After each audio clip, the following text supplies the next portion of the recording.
আন্তর্জাতিক ভ্রমণকারীদের জন্য আরও উন্নত সেবা ও সহায়তা প্রদানের উদ্যোগ জোরদার করেছে বেইজিং। চীনের ভিসা মুক্ত নীতির সম্প্রসারণের ফলে বিদেশি ভ্রমণকারী বৃদ্ধির সঙ্গে সঙ্গে রাজধানীর বিমানবন্দরগুলোতে সেবা কেন্দ্র এবং সহায়তা পয়েন্ট স্থাপন করা হয়েছে।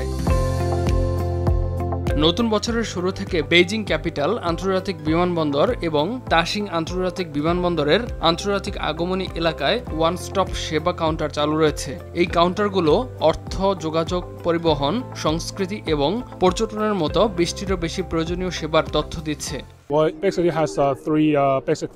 আপনাকে মূলত 3টি মৌলিক কাজ করতে হবে। প্রথমত, এটি একটি সাধারণ সিম কার্ডের মতো কাজ করে, যার অর্থ এর মাধ্যমে আপনি ফোন কল করতে এবং ইন্টারনেট ব্যবহার করতে পারেন। আরেকটি হলো আপনি কোনো অ্যাপ ডাউনলোড না করেই এটি দিয়ে অর্থ লেনদেন করতে পারবেন। আপনার আলিপে ব্যবহার করার প্রয়োজন নেই, আপনাকে উইচ্যাটও ডাউনলোড করতে হবে না। শেষ কাজটি হবে পাবলিক পরিবহনে যাওয়া, যার মানে এটি ব্যবহার করে আপনি বাস বা সাবওয়েতে যেতে পারেন।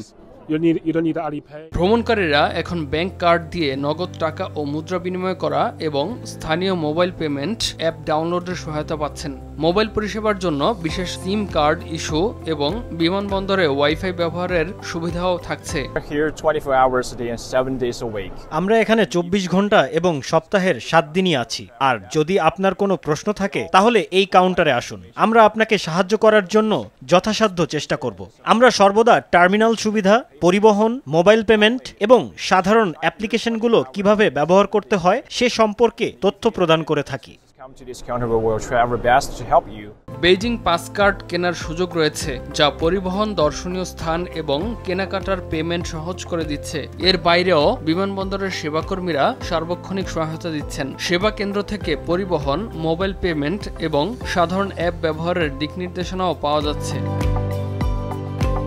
ইমতিয়াজ আহমেদ, RTV।